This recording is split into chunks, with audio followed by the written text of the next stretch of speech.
The 2016 September Apple event has now finished, and wow, this was a really exciting event. Apple has announced quite a lot of new stuff today, not just the long-awaited iPhone 7. So hey everyone, welcome to the Zen of Tech, I'm Daniel, and here's everything that Apple has announced today at their September 2016 event.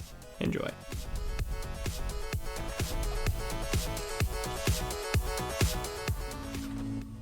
Okay, so the event actually started by showing Tim in carpool karaoke. They made a short video and it was really funny to see Tim Cook laughing and being a completely different person than he usually is on stage. Now, the first thing that they actually talked about was Apple Music. Apparently, Apple Music now has 17 million registered subscribers. That's a pretty huge number. And then they also talked about how iOS 10 improves on Apple Music. And then, shortly after this, something really interesting happened. The new Apple's Twitter account has actually leaked the new iPhone 7 ahead of the announcement. So a few images and videos have appeared on the Twitter account showing the dual camera, the new color, and the iPhone being waterproof as well. Someone's definitely gonna get fired for this. Then, interesting enough, Nintendo has actually released a brand new Mario game for the iPhone. A brand new Mario mobile game exclusive to the iPhone. This is some pretty big news actually, because this would be Nintendo's first mobile Mario game. They also talked a bit about iWork, now supporting real-time collaboration for multiple users. This is awesome, but this is something that Google Docs has had for like years. So yeah, it's nothing new.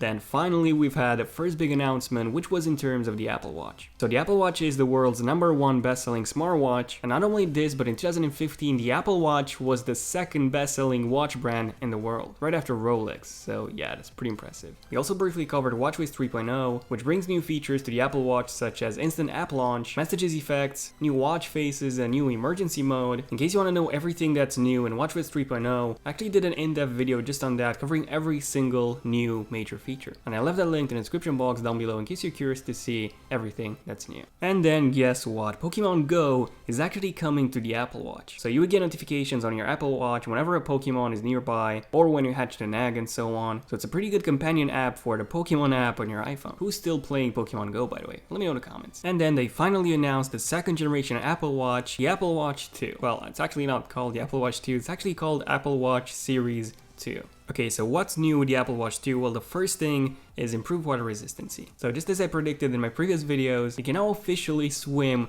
with the Apple Watch. And interesting enough, it's actually water resistant of depths up to 50 meters. Not 5 meters, 50 meters. That's ridiculous. The previous Apple Watch and multiple smartphones are resistant up to 1.5 meters of water, or even up to 1 meter like the Apple Watch 1 was. This is up to 50 meters. There's also a new mechanism inside the speaker that can actually eject the water outside the Apple Watch. Yeah, this watch basically spits water. In terms of other special features, unfortunately we don't have any new sensors. However, we do have a built-in GPS this time, and the display is actually twice as bright as before. So now it has a maximum brightness of 1000 nits. According to Apple, this is the brightest display they've ever made, so the Apple Watch 2 is going to be even more readable outdoors. The Apple Watch 2 also comes with that brand new Apple S2 processor, which, just as I predicted in my What to Expect video, it's now up to 50% faster than the S1. We also have some brand new Apple Watch bands, some new Hermes bands, and then we also have a brand new material Apple Watch. Now, this is not titanium like I believe, however, it's something really interesting. It's ceramic. So this is how it looks. It's white, and yeah, it's more expensive than the Sport model and even the stainless steel model. So it's basically between the stainless steel and the gold model. But yeah, what do you guys think about this model of the Apple Watch? I think it looks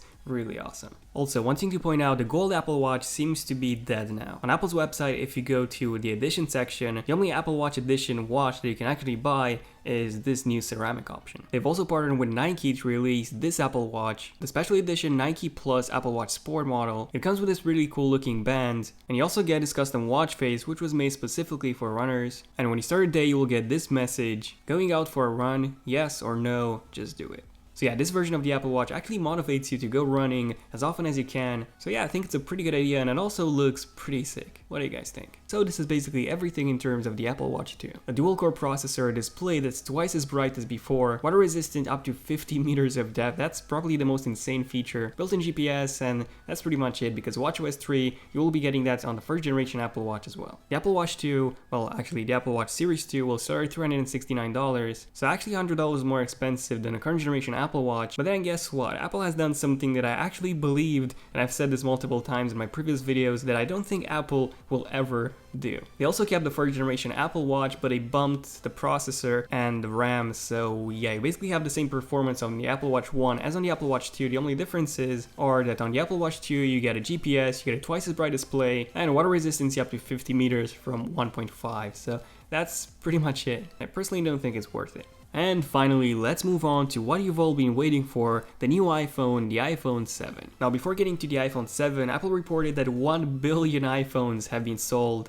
since the introduction of the iPhone back in 2007. Multiply that by 7, actually I think it's 7.2, and yeah, you have the entire Earth's population. Next up, they briefly talked about iOS 10 and all of its new features, especially HomeKit. So more and more HomeKit accessories will start shipping, and if you want to get any smart accessory that would work with your iPhone, then be sure to look for this sticker on the box. Works with Apple HomeKit. And now finally the iPhone 7. So this is how the iPhone 7 looks like. This is the brand new glossy black color, and by the way, it's not called piano black anymore, it's now called jet black. And then we also have a second new color. This is just black, so it's matte version, a non-glossy version of black. The second iPhone 7 feature that Apple talked about was the home button. Well, the lack of the home button actually. So the home button is still there, but it's not clickable anymore. It uses the haptic engine that's inside the Apple Watch and inside the MacBook to give you the impression that you click the home button even though it's not pressable anymore. The next big feature that they talked about was water and dust resistancy. So yeah, the iPhone 7s are now full water and dust resistant. However, the full certification is not IPX7 like on the Apple Watch 1 and like I believed. Apparently it's IP67, so 6 means that it still has full dust protection. Unfortunately, it's still a bit behind the S7 and the S7 Edge, both of which come with IP68 water and dust protection. Then they talked about the camera. So the camera is actually the biggest improvement when it comes to the iPhone 7. We now have optical image stabilization on both the iPhone 7 Plus and the regular model, the iPhone 7, the 4.7-inch one. We now have a brand new 6-element lens array on both the iPhone 7 and on the iPhone 7 Plus as well. On the iPhone 7, we have a larger aperture, f1.8 this time, which can actually allow more than 50% more light into the sensor. Now in my recent rumor series, I believe this to be f1.9, so it's actually a pretty welcome improvement to see that it's f1.8 instead of f1.9. Besides this, the sensor is actually a high-speed sensor this time, so it's 60% faster than before and 30% more efficient. So the low-light photography has been greatly improved, and in addition to this, we now have a quad LED True Tone flash. So this means that the flash itself is 50% brighter, and there's also now a brand new flicker sensor, which should be able to eliminate any light flicker from your shots. There's also a brand new Apple design image signal processor, which can achieve an astonishing of over 100 billion operations. I believe this was per millisecond, so yeah, that's an insane number. And these are some examples of shots taken with the iPhone 7's camera. Even the low light ones, they look really impressive. I can't wait to test this against my Samsung Galaxy S7 Edge. Really curious to see which one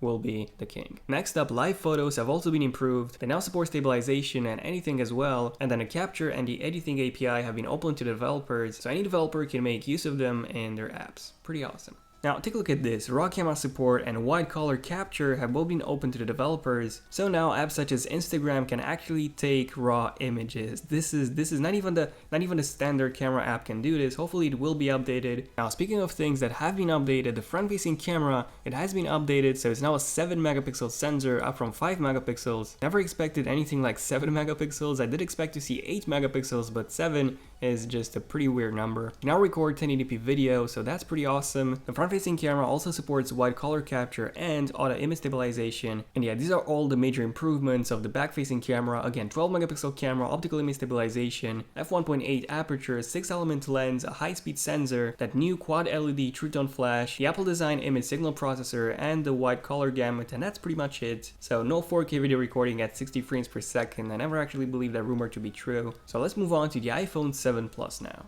So with the iPhone 7 Plus, we do get the dual camera module. So one of the lenses is a wide angle lens, the other one is a telephoto lens. And like I mentioned in my previous videos, the software would combine the images taken by those two cameras, and you would be able to zoom, you would be able to get optical zoom on the iPhone 7 Plus. So the optical zoom factor is actually 2x now, and the level of digital zoom has also been increased up to 10x. So this is how the shot looks without zooming in, and this is how the shot looks by zooming in at max 10x. On the iPhone 7 Plus, there's also a new software feature that combines the images taken by those two cameras, and you would actually be able to add a depth effect. So you'll be able to add that really nice bokeh bokeh effect for those really awesome portrait macro shots, but this will unfortunately only work on the iPhone 7 Plus. And by the way, for some weird reason, this feature won't be available at launch day. So Apple will release a future update adding this bokeh feature to the iPhone 7 Plus exclusively. And that's pretty much everything in terms of the iPhone 7's cameras. Next up, the iPhone 7 does come with dual stereo speakers, and the dynamic range has been increased as well, and the headphone jack is gone. Lightning headphones and an adapter would be included inside the box, just as I mentioned in my previous videos. And then we have the brand new Apple headphones, the new Apple AirPods. So these are the new headphones, and the design is pretty interesting. There's a new Apple design W1 chip inside the iPhone and inside the headphones as well, and you can get up to 5 hours of usage from each single headphone,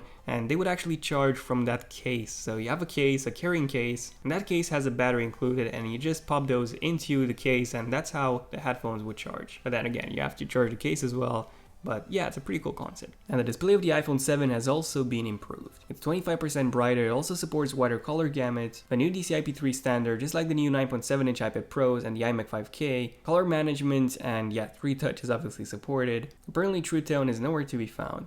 And finally, in terms of the performance, the new Apple A10 chip is simply a beast. So it's not a 6-core or a 2-core processor as I believed, it's actually a 4-core processor. So you have 2 high performance cores and 2 low performance cores, and depending on which task you do, depending on what you do on your iPhone, those cores would be used accordingly. And the graphics performance is insane. It's 50% faster than on the iPhone 6s. And just take a look at this graphic. The graphical performance of the iPhone 7 is 240 times better or higher than on the iPhone, the original iPhone back in 2007. That's an unbelievable improvement. In terms of the battery life, Apple says that this is the longest battery life ever in an iPhone, which, well, kind of makes sense. The newer the model, the longer, well, it should last. But apparently with the iPhone 7, you will be getting about 2 hours extra battery life than on the iPhone 6s, and with the iPhone 7 Plus, we'll be getting about an hour of extra battery life than on the iPhone 6s Plus. So yeah, here's a recap of everything in terms of the iPhone 7, all the specs, all the new features, everything. And then here's everything in terms of the iPhone 7 Plus. The same exact features, just with that larger display, the larger battery, and that dual camera module with which you would be able to zoom in 2x without losing any quality. In terms of the prices, the pricing is pretty much the same as on the iPhone 6s. Apple has also decided to keep the iPhone 6s lineup, by the way, and they also decided to bump the storage, so this is awesome. We now have 32 and 128 gigabytes on the iPhone 6s as well, and then on the iPhone 7 we have 32, 128 and 256 gigabytes. Now if you really want the new color, the new glossy black color, you would only be able to get that with 128 and the 256 gigabyte options. But yeah, this is pretty much it in terms of the iPhone 7. You will be able to pre-order the iPhone 7 on September 9th, and then shipping starts on September 16th, so basically a week after. iOS 10 releases next week on September 13th, and the new Apple AirPods will be available in October. But yeah, this was basically everything that Apple has announced today at their event. The new MacBooks and the iPads are indeed coming, but they're most likely coming only next month in October. But yeah, let me know in the comments what was your favorite announcement, favorite feature that you've seen today at the Apple event. And also, which iPhone 7 model, in case you're getting an iPhone 7, which iPhone 7 model are you going to get? Other than that, I'll be doing more iPhone 7 coverage as soon as I get my hands on it, so definitely feel free to subscribe if you want to see that as soon as it comes out, and also make sure to enable notifications on my channel on both desktop and mobile, on mobile by simply clicking on that bell icon next to my channel so that you're notified as soon as I upload a brand new epic video. But yeah, this was pretty much it for this video. I'm Daniel, and I'll see you guys in my next one. Zen of Tech, signing out. Cheers.